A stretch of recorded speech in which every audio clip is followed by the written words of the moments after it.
Welcome, everyone, to the Thresholds of Reality, the podcast where we explore the unexplained, the mysterious events, phenomena, and legends. Today, we are talking about MJ-12, or otherwise the Majestic 12, and government cover-ups. Strap in as we explore the edges of the unknown.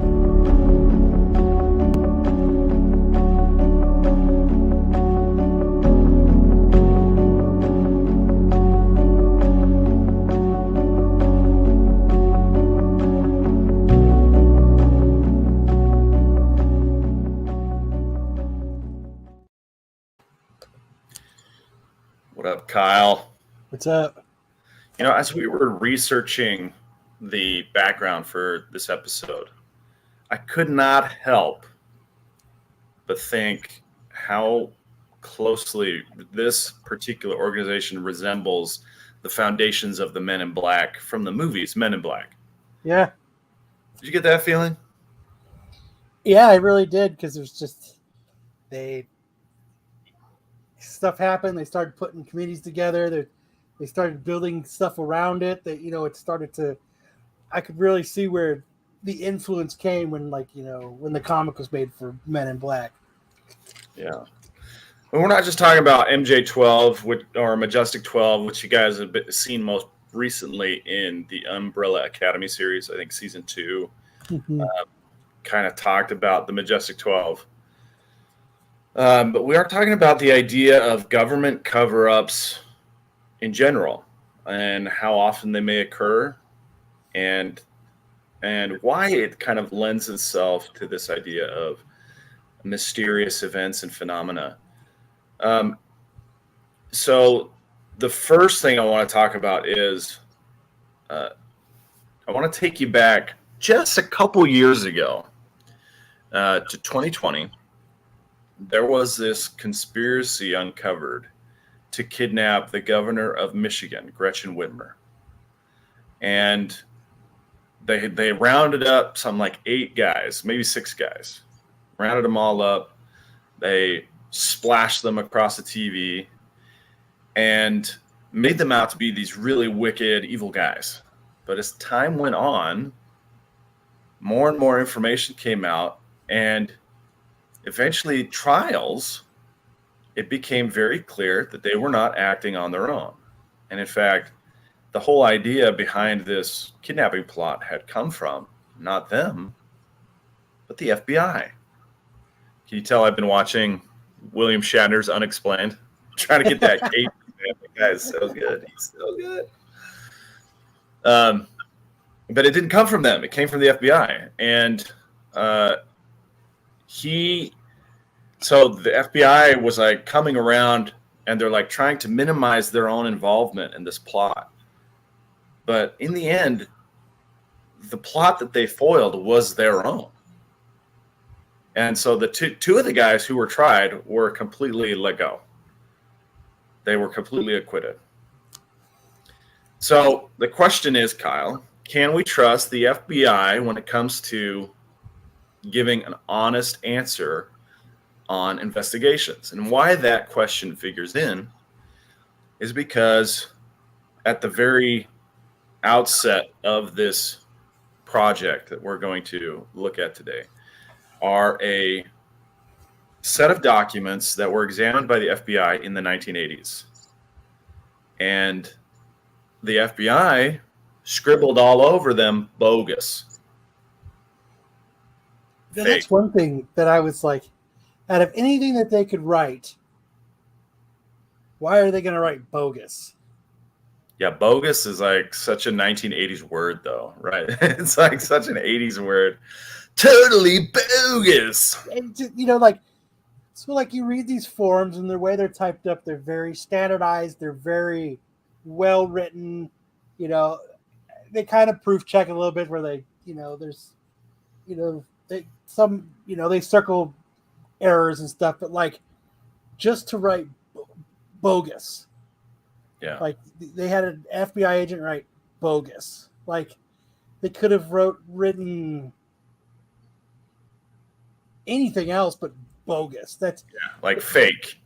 Yeah, that just that was like my first red flag of reading this. Not no. There's many other red flags, but like seeing these documents, it was like a red flag, just bogus. Like it just doesn't. Is that in like an official FBI term that is to used for documents that they're going to deem fake?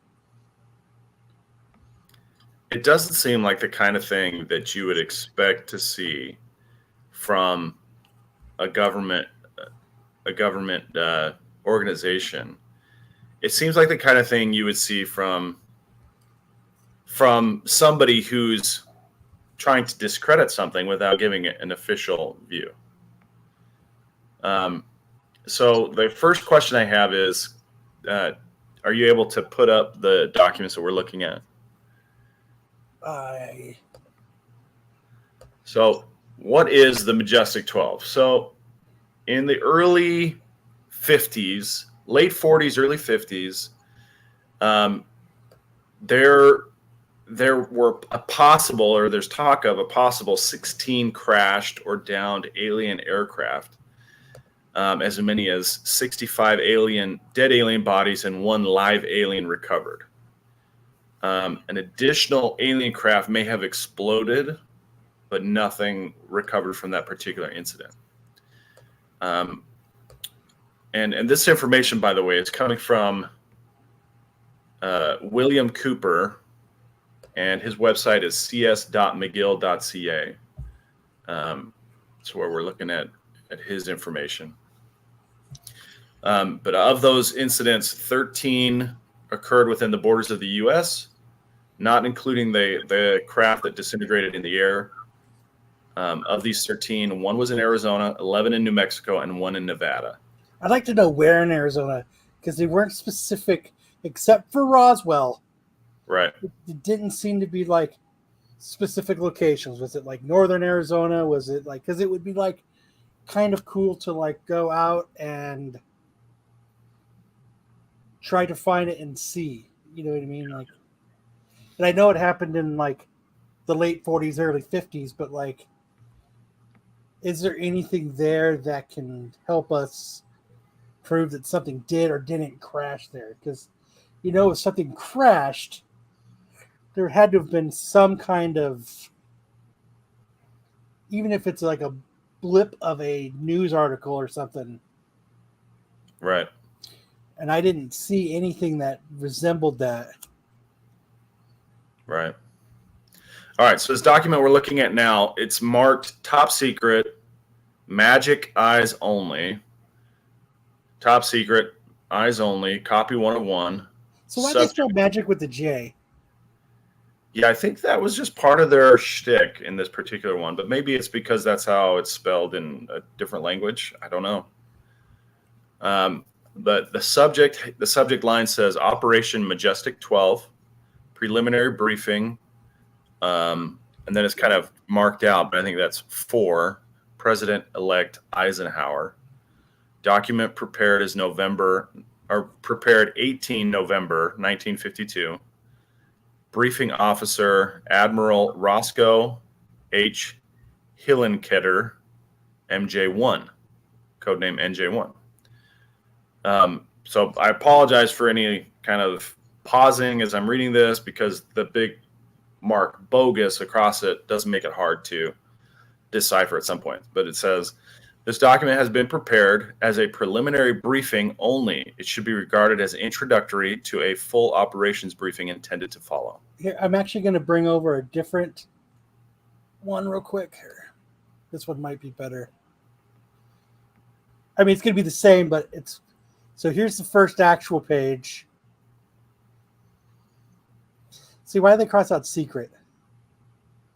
But I'll get back to... Here's because this is all the actual... But yeah. Here's the actual page that you were looking at. Yeah, cool. Operation Majestic 12 is a top secret research and development intelligence operation responsible directly and only to the President of the United States. Operations of the project are carried out under control of the Majestic 12, and in parentheses, Magic 12, group, which was established by special classified executive order of President Truman on 24 September 1947. upon recommendation by Dr. Vannevar Bush and Secretary James Forrestal. Members of the Majestic 12 were designated as follows: Admiral H. Hillenketter, Dr. Vannevar Bush, Secretary James V. Forrestal, General Nathan F. Twining, General Hoyt S. Vandenberg, Dr. Detlev Bronk, Dr. Jerome Hunsaker, Mr. Sidney W. Sowers, Dr. Gordon Gray, Dr. Donald Menzel, General Robert M. Montague, and Dr. Lloyd V. Berkner. The death of Secretary Forrestal on 22nd May 1949 created a vacancy which remained unfilled until 1st of August 1950, upon which date General Walter B. Smith was designated as permanent replacement. And then if we continue, we get their actual, if we go to the next page, we get their actual kind of reason for being, why they were brought into existence. And it says, on June 24th, 1947, a civilian pilot flying over the Cascade Mountains in the state of Washington observed 9, and then it's kind of obscured, 9 disc-shaped aircraft traveling in formation at a high rate of speed. Although this was not the first known sighting of such objects, it was the first to gain widespread attention in the public media. Hundreds of reports of sightings of similar objects followed. Many of those came from highly credible military and civilian sources. These reports resulted in independent efforts by several different elements of the military to ascertain the nature and purpose of these objects in the interests of national defense. A number of witnesses were interviewed, and others were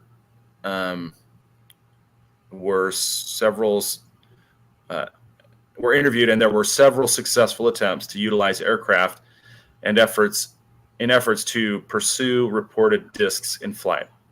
Public reaction bordered on near hysteria at times.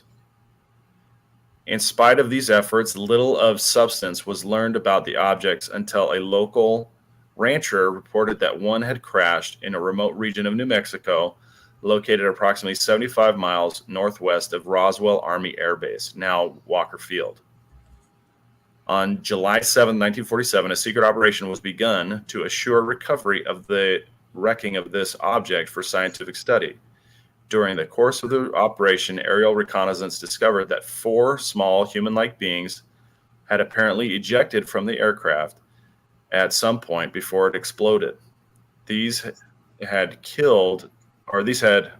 fallen to Earth about 2 miles east of the wreckage site. All 4 were dead and badly decomposed due to action by predators and exposure to the elements during the approximately 1 week time period which had elapsed before their discovery. A special scientific team took charge of removing these bodies for study.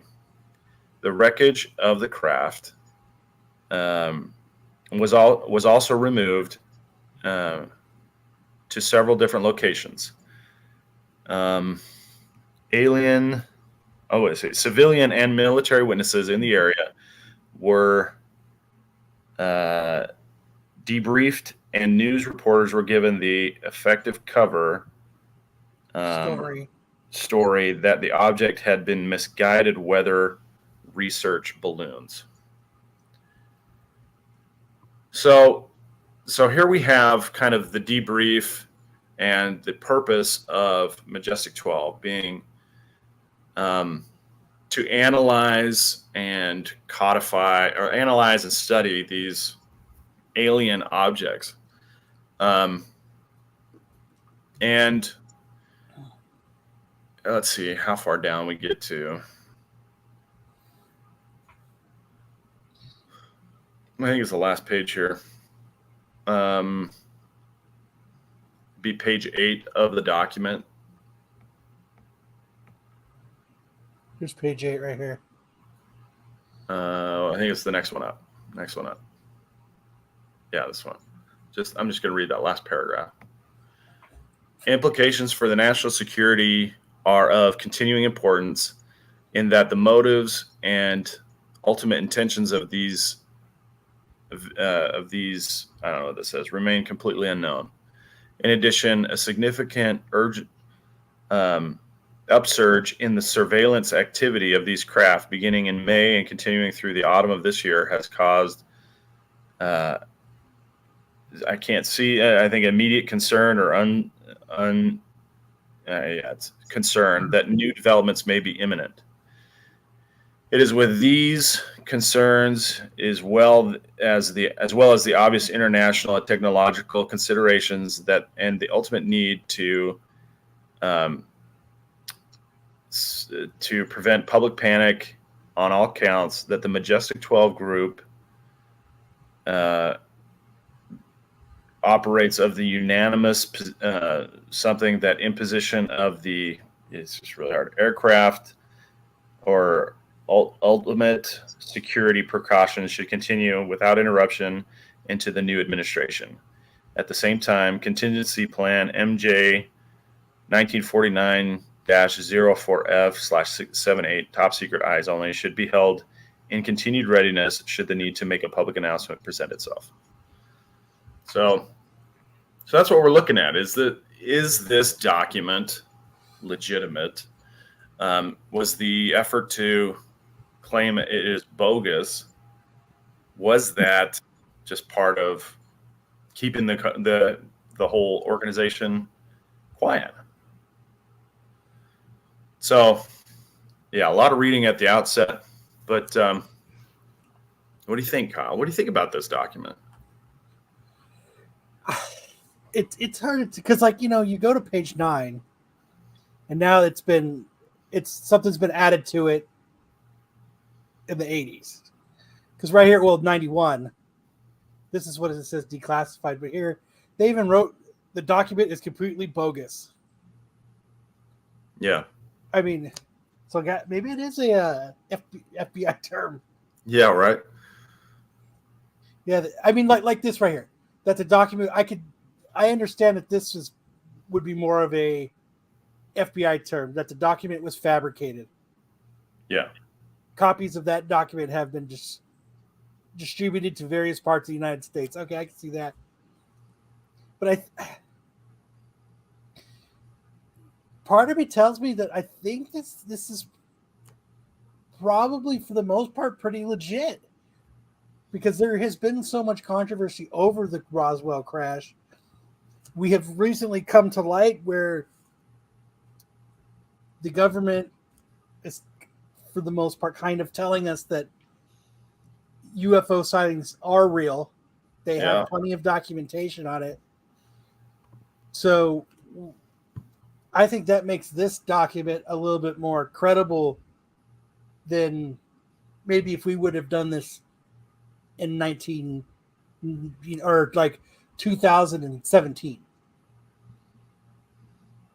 I think it would have been closer to, I could see why this might be, but I'm still leaning towards that I think it is. But I think now with the light of what has come in, the last couple of years, that this had, because if, they encountered the crash at Roswell, you would assume that the government would have to put together some kind of committee to figure out what's going on. Yeah, it's really interesting to me that in 2020, the government comes out with not just one, not just two, but it was something like a dozen videos of UFO sightings from military installations, either aircraft carriers or military jets in flight or naval battleships, just all these different locations at sea and in the air. And there's just a ton of them. And they're like, there's these pill-shaped objects that fly at incredible rates. They don't appear to have any means of external propulsion, and they just go really fast. And we have a lot of trouble keeping up with them. And we don't know what they are or where they come from. And it's exactly the same description that we've been dealing with since 1947. Well, and that's the thing that gets me too, is you think after all these years, misguided weather research balloons, by the time, because that's what they used here with the Arizona Lights. Yep. The Phoenix Lights, misguided weather balloons. Like, you can tell me after all these years, that's the only thing that they can come up with. Weather balloons. They've been using the same lame excuse since the 40s. I just have a hard time. And and this is where I get on our news media here. So the FBI walks in and said, "This is what happened. Here's what you're going to tell everybody." And they go, "Okay." That should be a news story in itself. Why is the FBI coming and tell us that this is what we have to tell you guys? Like, they have a news story already set up for us. Yeah. Like, how were they able to recover that already? How are they able to already figure that out? And if they were just, if they had been honest with us since the 40s, I don't see that there would be that much. Because, like, what did it say up here? You read it. It said, you had read it. It said that the, right here, public bordered on near hysteria at times. Yeah, the public reaction bordered on near hysteria at times. You think if they were open and honest from the beginning, do you really think that there would be that much hysteria? Or does it go back to what was said in Men in Black? People are or the person is smart, people are stupid. But yeah, what's changed? What's changed since then? Well, I think 2020 was a tough year. They just kind of slipped it in amongst all the other awful things that were happening that year. And people were like, yeah, whatever. But if they really came out and just said an alien, something from outside our world has crashed and we're looking into it, do you think it would have caused that much of an uproar? What do you think really would have happened? Do you think there would have been rioting in the streets? Do you think there would have been, like, the worst parts of the Bible coming out? Like, I mean... No, not at all. Because you're going to always have those groups that are going to be like, we're the only life on the planet. There's nothing else out there. The universe was created just for us. You know what I mean? And right. You're just going to have those groups of people. But level-headed thinking people are going to be like, well, of course. It's, you know what I mean? Like, I don't know. But I do. I mean, I do, like, because, I mean, like I said before, the government had to have done something. If they really, that aircraft crashed in Roswell, I would expect the government to get a committee together to look at, you know what I mean? To look into it and figure it out. Get an idea. But why do they truly need to keep it from us? Hi, Nathan. Yes, we do indeed live, or we live. Either one of those works. Yeah. We live, man. We are live. So I wanted to point out that there are literally dozens of documented FBI FBI controversies and cover-ups listed on their Wikipedia page. They kept files on tons of people, including Elvis Presley, Frank Sinatra, John Denver, John Lennon, Jane Fonda, Groucho Marx, Charlie Chaplin, and on and on and on. In 1985, there was a wiretapping and civil liberties report by the U.S. Congress that found that the FBI had installed over 7,000 national security surveillances, including many on American citizens from 1940 to 1960. They have covert operations on political groups that they deem to be upstarts, including Martin Luther King Jr., Southern Christian Leadership Conference, National Association for the Advancement of Colored People, the Congress of Racial Equality, Civil Rights movements, Cuban nationalist movements, the New Left, Puerto Rico, United Ireland, and it just goes on and on. They were involved in activities in Latin America, in revolutions going on in Latin America. 1996 campaign finance controversy, internal investigations of shootings, the Whitey Bulger case, Robert Hansen, who had been arrested for spying for the Soviet Union and then Russia from 1979 to 2001. He's serving 15 consecutive life sentences without the possibility of parole, near Florence, Colorado. He was part of the FBI. Included his spying activities have been described by the U.S. Department of Justice commissions for the review of FBI security programs as probably the worst intelligence disaster in U.S. history. And it just, there's so many. You know, I get some things. Like, I get that the government shouldn't be open and honest about every little thing. Like, probably the amount of times we're truly on the brink of war. Because I could see uproar. I could see bad term effects from that. You know what I mean? Oh, sure. But aliens, like, until they prove us otherwise that they're hostile, why keep it from us? Well, I mean, for me, the question is, can we trust the FBI's investigation into these documents? That's the baseline question. Because what did they even do to verify the authenticity of these documents? What did they do at all? They wrote bogus on it, see? They wrote bogus. They put some lines on it. Someone's higher up said, "Hey, Tim, write bogus on it. Like, we've got to discredit this. We've got to nip this in the bud." And I think that's just, maybe it's job security.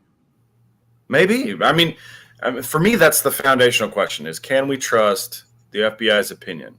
And if the answer is no. If the answer is no, then we have to look at it with fresh eyes.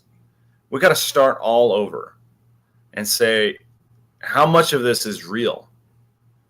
Is any of it real? Are some parts of it accurate? Are there needles of truth hidden in a haystack of lies? See, it's got this big long thing. You've got to put the cipher over it to get the correct letters to make the words. Yeah, what if that's the thing? So let's go back and kind of take a look at this Majestic 12 group. So their whole purpose is to cover up alien contact with Earth, or alien with the United States in particular, and to keep it all secret as much as possible. And according to Bill Cooper, Truman approved the issuance of NSC-4 entitled Coordination of Foreign Intelligence Information Measures at the urging of Secretaries Marshall, Forrestal, Patterson, and Director of the State Department's Policy Planning Staff, Kennan. And let's see, these actions established a buffer between the president and the information. In other words, giving the president plausible deniability. If you remember, that was a big issue in Independence Day, the movie Independence Day. And it was intended that this buffer serve as a means for the president to deny knowledge if leaks divulge the true state of affairs. The buffer was used in later years for the purpose of effectively isolating succeeding presidents from the knowledge of the alien presence other than what the secret government and intelligence community wanted them to know. So it was all, their whole purpose was to keep everything hush-hush. And now that they're releasing things, now the military is releasing things, I haven't heard anything, right? They released all these videos and then there's nothing. And no one's asking questions. And no one's digging any deeper. No, they should be. I mean, yeah, we should be knocking on the door and asking, we need more answers. There's too many questions. You're not giving us enough answers. Yes, you gave us a couple videos during a global scare.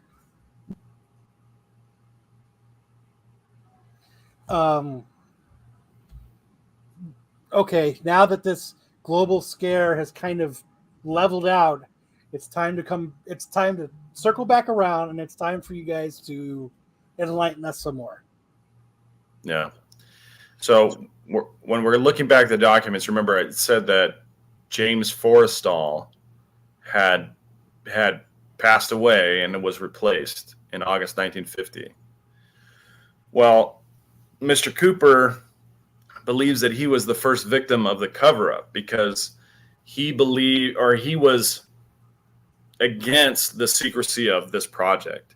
And he began to talk to leaders of the opposition party and members of Congress about the alien problem.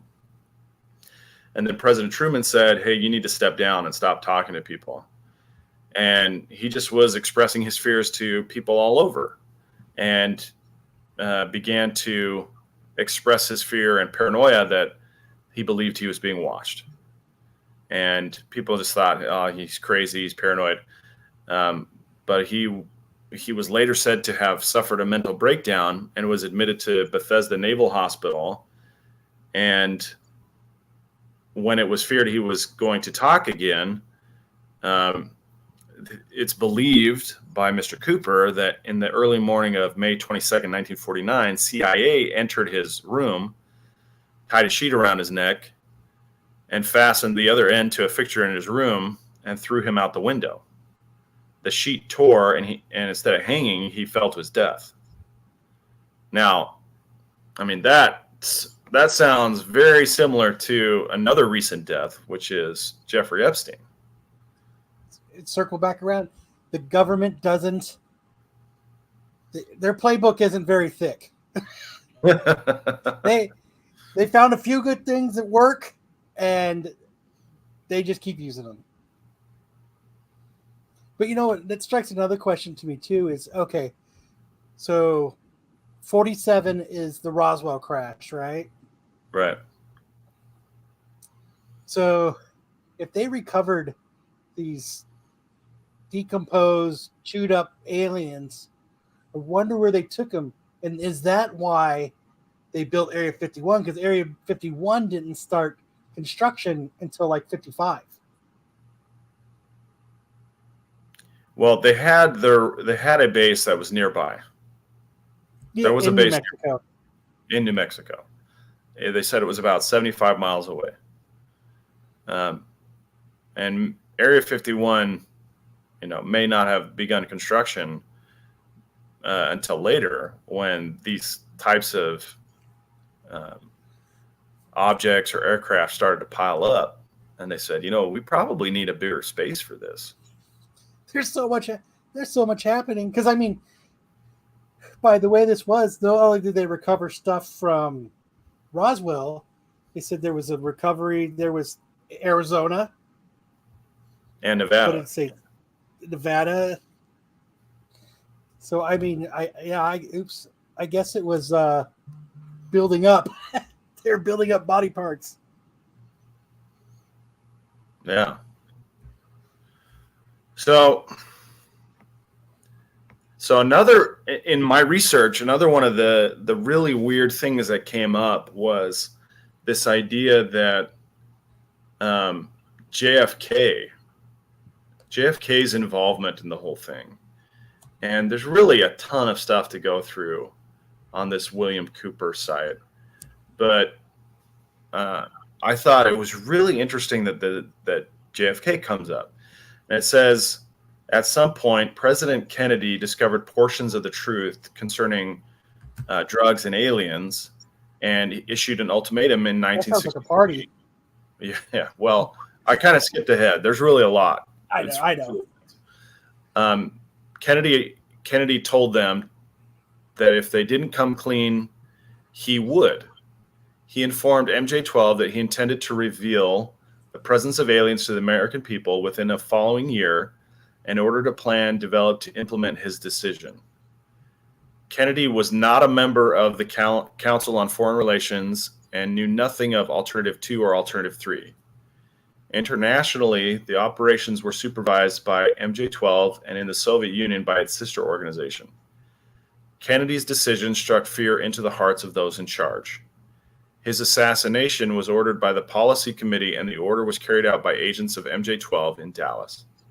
So, I mean, there are tons of people who are out there tying different organizations to the Kennedy assassination. I applaud Kennedy for wanting to come out. Hey, I want the space race to be a almost like a global thing. People should know about aliens. People shouldn't, you know what I mean? Like I could you imagine if they just would have let him do his thing? We would probably have a whole different aspect on the way things are now. I absolutely certain. A lot more trust in the government, I would assume, if they're more forthright and coming out with information. Yeah. The irony, though, is that I was reading another story about the moon landing and how there were people tied to the moon landing who were wanting Kennedy assassinated, even though it was still, several years yet to take place, and it was just there's all kinds of people claiming that this or that wanted Kennedy assassinated, but it all comes down to Kennedy was getting ready to either make peace with the Soviets or give space information to the Soviets, alien information to the Soviets, or he was going to divulge to the public the existence of these spacecraft and aliens, and maybe he was aware of MK Ultra and he was going to divulge the secret of MK Ultra to the nation and tell everybody to stop drinking their water because there was LSD in the water or whatever. And at a certain point, they said enough is enough, and they're going to take him out because he's too much of a liability. He's an outsider. At any rate, Kennedy comes up all the time in these conspiracies, and his assassination comes up all the time. I don't know if you've noticed that. Because I think the Kennedy assassination screams everything. It just true conspiracy and cover up and cover up conspiracy and cover up. So I think and there was so much going on at that time, and like the 60s and stuff, we were actually advancing very fast. And I think I think he just seems like they just wanted to not, almost, in a sense, you know what I mean? Yeah. I was watching a video of a guy that you sent over, though, about the moon landing, and he was like, the moon landing was 100% fake. Like the Soviets were way ahead. And what he's saying makes sense. There is more computing power in this than there ever was in the 60s and in that spacecraft. And it's true. How the hell did, we've watched, Elon Musk trying to get his rockets to re-land. Yeah. How many of those have we witnessed explode and not work? At least a couple. But they got to the moon on the first try? On the first try. First try. It doesn't even... I don't care how many math equations you put down. You know what I mean? In the way we are now, we have so much computing power and the best. I'm sure it's the best of the best then too. But We have so much, like, even it's just to the point of, you remember that movie, the computers weren't fast enough to make the correct calculations, that lady had to actually do the correct calculations by hand. Yeah. There's no way we got somebody to land on the moon. Well, I don't know. I mean, I can't say it definitively, but just logically thinking. yeah, I'm certainly willing to listen to the guy. I'm not going to say one way or the other, but it does just, the one thing I can absolutely be sure of is that there is a cover up. There are many cover ups coming out of the government all the time. Like just the last election cycle, the Hunter Biden laptop was covered up, right? And now 2 years later, when it can't do the kind of damage it could have done in 2020 or will do in 2024, they're like, yeah, it was real. It was 100%. It was 100% authentic. So he really dropped his laptop off with all that information in there. Yeah. He was just high and he forgot about it. It doesn't even make sense. That screams more arrogance to me than, you know what I mean? Like, I can do whatever I want. Yeah. That's exactly Hunter Biden. Because what was it just recently? There was a video that leaked out or something that he was like partying with strippers and doing cocaine, and he had to ask Pops for a bunch of money. Kyle, he's uploading videos of himself to Pornhub.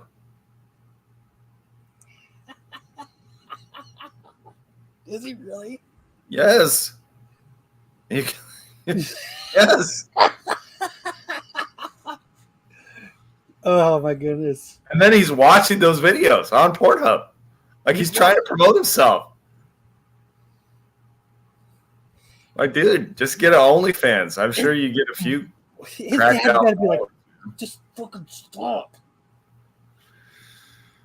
But yeah, that is cover up. That, like, cover ups are happening all the time. I feel like they're getting worse at covering things up. Like their cover up is so transparent. Like, what's even the point? I think it's nowadays. I think it's so hard to cover things up now. Because you got to think then, in the 40s and 50s, it was a lot easier. A lot of things were just on paper. A lot of things weren't being filmed. There was not a lot of data being kept in places like there is now. Like, so now it's harder to cover the tracks. Just like I was watching that special on Netflix on B.B. Cooper, where you know what I mean? You could just walk onto a plane. You just walked up, you know what I mean? You bought it and you just got on the plane, and that was just it, and there weren't all these things in there. You know what I mean? You didn't really have to show ID prior. You could pretty much write whatever you wanted on the ticket. You're paying cash. They didn't ask you for ID. They didn't care. You just got on the plane. That's true. So it was so much easier to cover up things, and things get by the wayside. Now everything is there's cameras on every corner. You can't go through a day in your life without being recorded. What, 60 times, 50 times? Yeah, I don't know. I drive. There's cameras on the freeway. I'm sure I drive by them all the time. Cameras when you go in the grocery store. Cameras when you check out. Cameras when you walk in the convenience store. Yeah, filling up your gas tank, driving on the freeway. Like you're being clocked at some point, no matter where you are. That's true. But I also think that maybe there's every tower that you hit. Yeah. You can't do anything. At the same time, I feel like there's just probably an oversaturation of lies in the government. There's not enough people to keep the lies that they have to keep. Or they just not know how to tell the truth anymore. Well, I feel like their whole purpose now has been transformed to hiding things. It's not about uncovering the truth. It's about hiding the truth. The FBI, the CIA, who are they trying to protect us from, if anybody? Or are they only in it to protect themselves? That's what I think. They aren't in it to protect me. They aren't in it to protect you. Yeah. So, for example, Edward Snowden. You remember Snowden? Do you Is he know? still sitting in that airport? No, he's in another country. I don't know exactly where he is. That's the goal. Hi, Nathan. That's the goal. Yeah. I was telling a coworker this week, I was like, I'm waiting for that CIA FBI communication to come. I don't fly anymore. Not even to fly, just I'm waiting for them to be like, you and Sam need to fucking quit. Yeah. That's my ultimate rabbit hole goal of this, is to be told you guys need to chill out. Yeah, Which I mean, means when we're we doing start something presenting right. actual evidence of stuff, then we'll be in real trouble. Like I want to be like, okay, that means we are on the right track. Yeah, right now we're just asking questions, and we're trying to put some things together. But long story short, when it comes to trusting the bogus written on these documents, absolutely no way should you trust the FBI's analysis of these documents. So the CIA originally wrote these, right? And then the FBI followed up to make them bogus. Is that the right understanding? Not even that it was the CIA. This is from the Majestic 12 themselves. The Majestic 12 prepared these documents.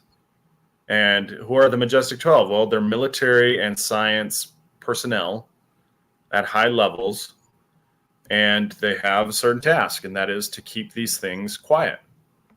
And it looks like they are operating in some sense with the FBI.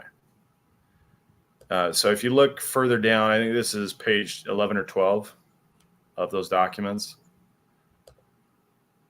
And it says, from the special agent in charge, SAC. I'll bring it back up too.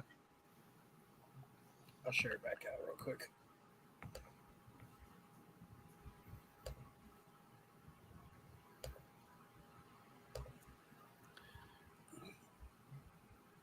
Yeah, that's one. Special agent in charge, Salt Lake City, subject Majestic 12, ESPX. This communication is classified confidential in its entirety. But why the cross out confidential? Yeah, and it's crossed out. Regarding secure telecalls between SSA redacted, Salt Lake City, and SSA redacted, FBI HQ. Those are names of whoever these agents are. Enclosed for the FBI HQ is below the mentioned 9-page document dated 11/18/52. We're talking about the debriefing for the President-elect Eisenhower, which is all marked bogus. And it said, request of the Bureau pursuant to instructions relayed from DADHB Brandon 3 via reference secure telcall on 10/30/91. Initiated section CI2 should attempt to determine any Department of Defense interest in the enclosed document. And then there's a bunch of redacted portions based on the contents of the document and the manner in which it was recovered. Salt Lake City initially dismissed the document and its classification markings as a hoax. In an effort to determine possible DoD interest in the unusual document via reference secure telcall on 10/25/91, SSA, so agent, was provided with a synopsis of the contents of the enclosed document with a request for him to determine through his DoD contacts any DoD interest in Operation Majestic 12, U.S. Air Force Project Sign or Project Grudge. And then this is a little bit more based on DoD representations made to the agent, which incredibly tended to buttress a portion of the document. He discussed this matter with the AD Brandon, or Director Brandon, on 10/30/91. Based upon those DoD comments and DAD Brandon's instructions, Salt Lake City is submitting the enclosed document to FBI HQ in order for the latter to further determine any DoD interest in the enclosed document, which discusses the 3 above-mentioned codename operations. Okay, so what is that telling us? It's telling us at some point the Department of Defense made representations to the agent who is investigating this that tended to buttress. In other words, that supported the claims made in that so-called bogus Majestic 12 debriefing. So I want to know one thing. If this thing was so fake, what is all this information here that got just blocked out? Redacted, yeah. Like, what is in that was so... If this is so bogus. And I thought these papers were being lit on fire and somebody got them off the top of a fire. Those are different documents. Those are not these documents. Those are different documents. So I don't know. I like that it says the fact that this article is dated on Halloween Day. Right. So I think what we can assume from this memo is that there was some justification for the document, for the Majestic 12 operation document, and that they were sent to FBI HQ and written off as bogus.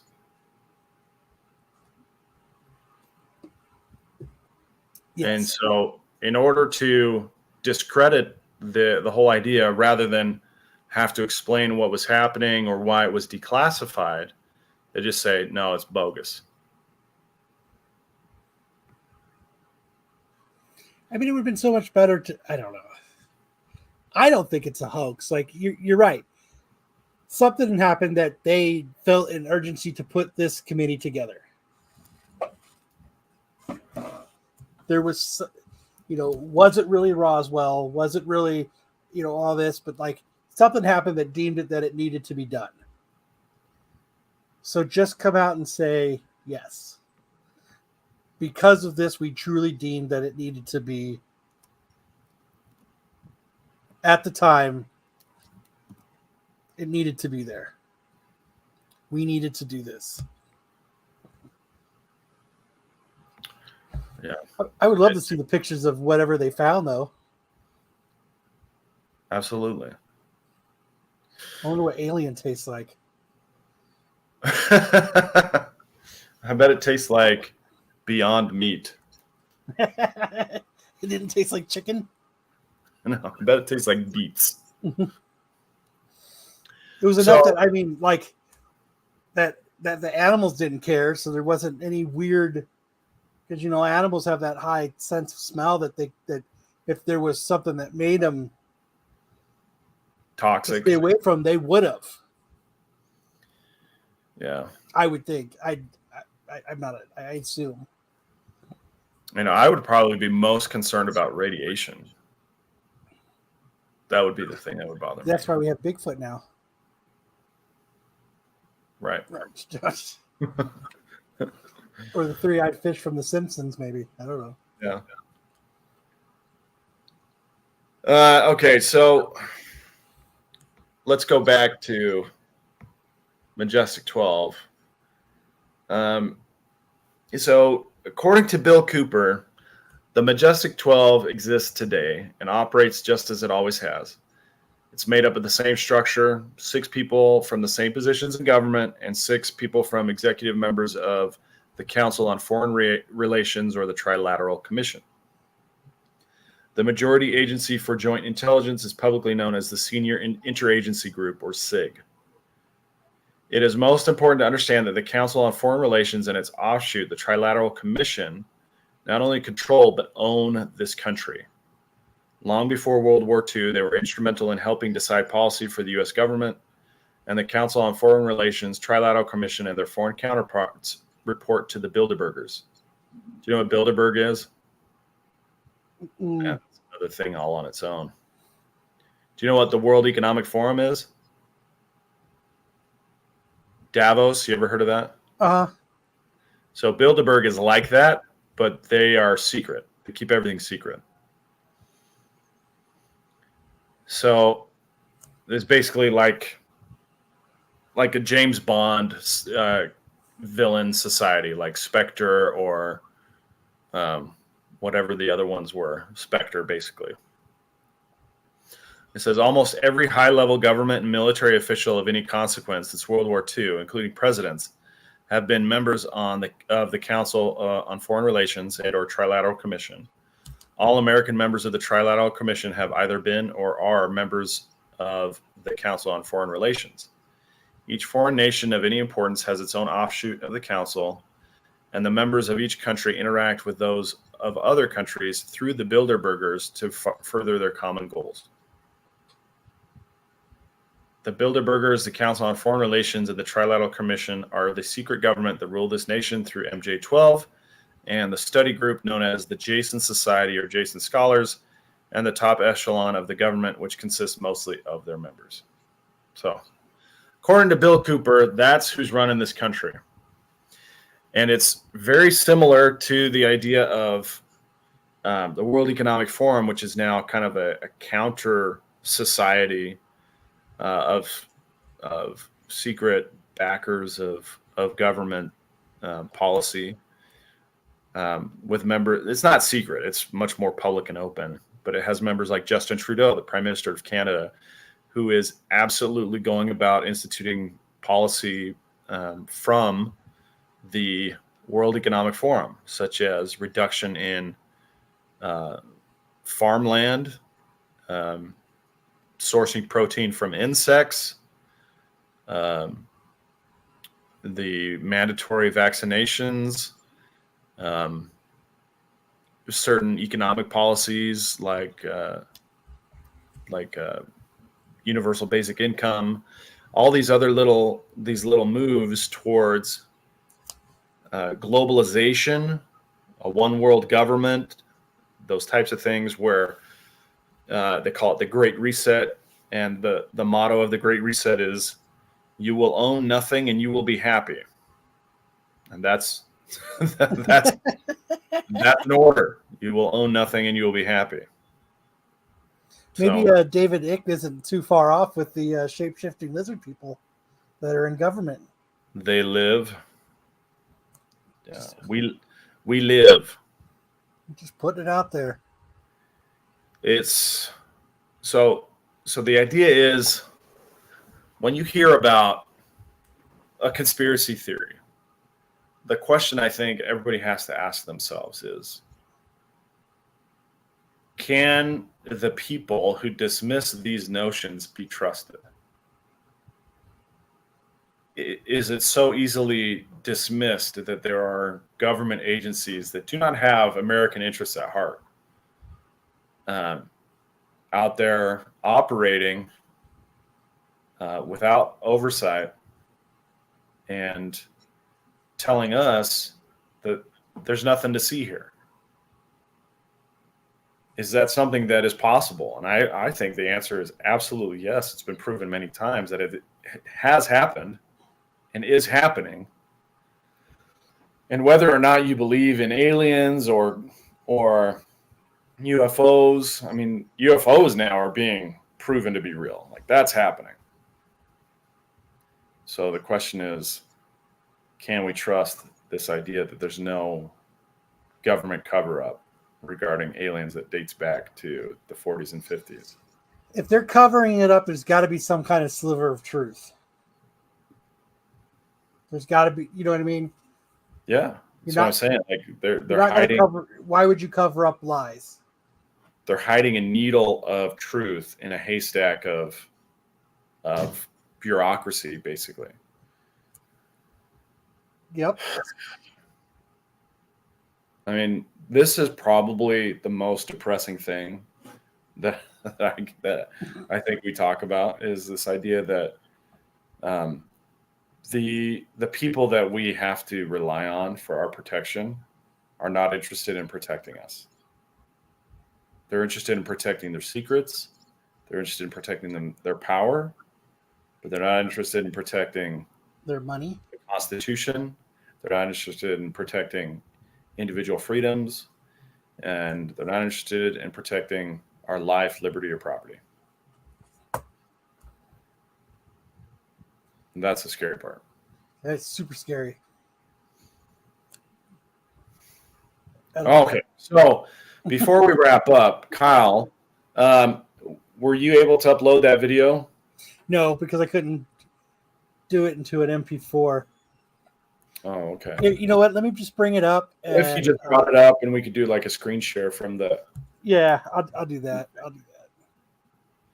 Okay, so for the people who have been watching regularly, you know that Kyle and his wife have been experiencing hauntings in their home and at work. And so recently, Kyle purchased some trail cams that he set up in his house to see if he could catch something. And it may be a long time before we catch something, you know, like a person walking across the camera and going, boo, right? It may be a long time before we get something like that. But in the meantime, Kyle did catch some mysterious movement. So when he's ready, he's going to put that up. Now, I'll admit that when I first saw it, I was like, okay, now what is that? What is that? What are we looking at there? So here we go. Let me bring it up. When it downloaded, it didn't download right, so I got to bring up the original video. Can you just do like a screen share? Yeah, let me bring it back up. Here it is. Okay.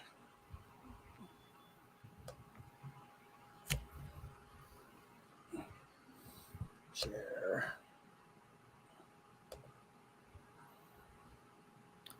Yeah.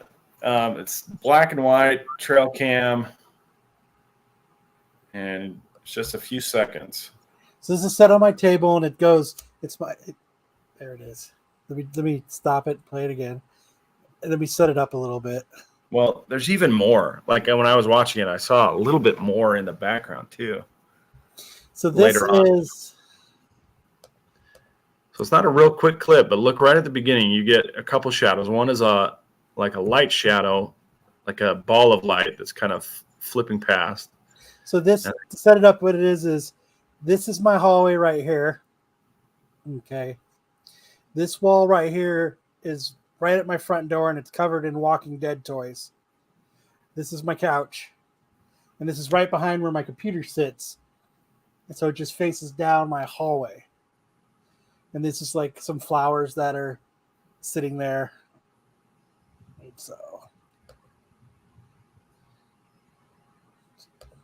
So you saw one thing.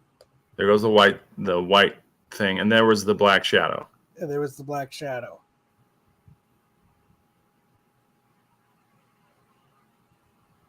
Do we have an idea of the size or the dimensions of those? Of which part? How big they both were? of them. Yeah. They look like they're about 2 inches. I would say, let's see if I could pause it on one of them. And so quick.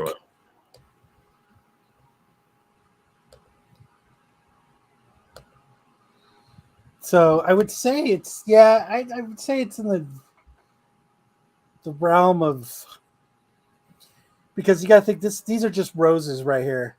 Yeah. So these are just small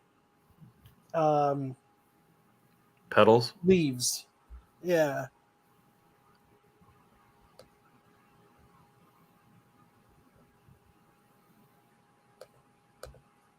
Yeah, there's that black shadow. Black shadow on the right, and then the shadow moves to the left in the next couple frames. And There. then it's over here. So far, that's the only thing we've caught. Yeah. What do you guys think of that? Let us know what you think in the chat or in the comments.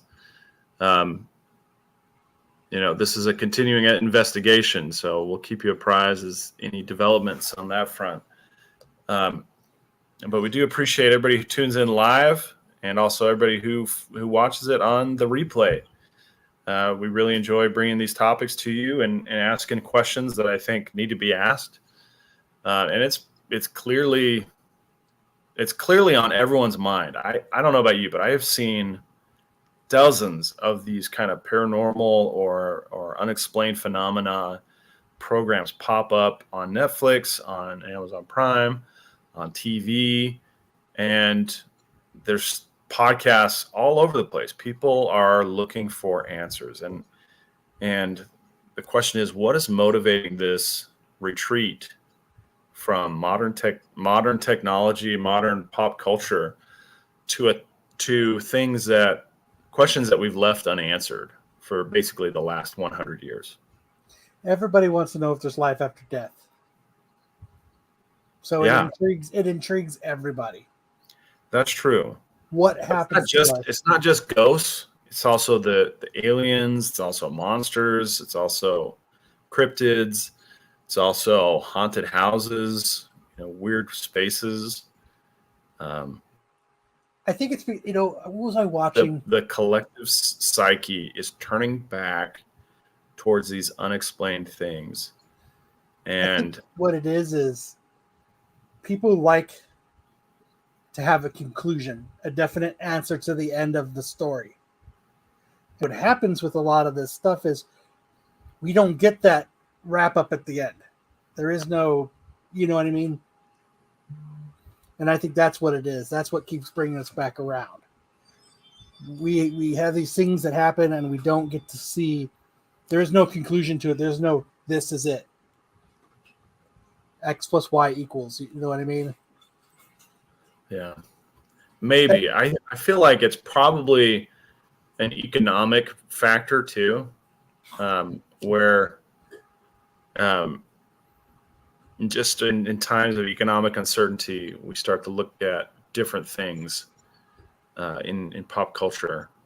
If you go back to the 90s, there's a totally different feel of pop culture versus now.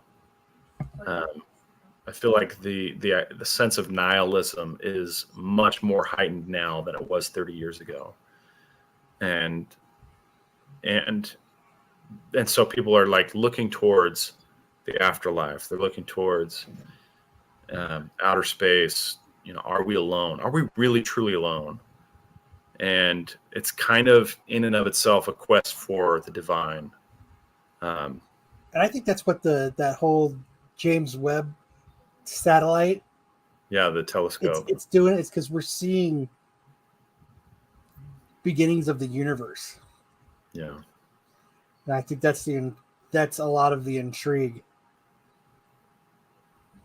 Yeah, I think people are out there looking for something. I think we're all looking for something more meaningful. And that often takes us into these questions of paranormal, supernatural, divine, and also demonic spaces where we're trying to identify something that's bigger than us, bigger than this life. And hopefully we all find what we're looking for. But anyway, if you're tuning in, please like, comment, subscribe. We'd love to interact with our audience. You saw Hi Nathan. We appreciated Hi Nathan's live comments during the show. And more than anything, we want to know what your stories are. I would love for somebody to come on, just like, Nubia came on last week and she told stories that I didn't even know. Yeah. I thought your wife was fantastic. I thought she told wonderful stories.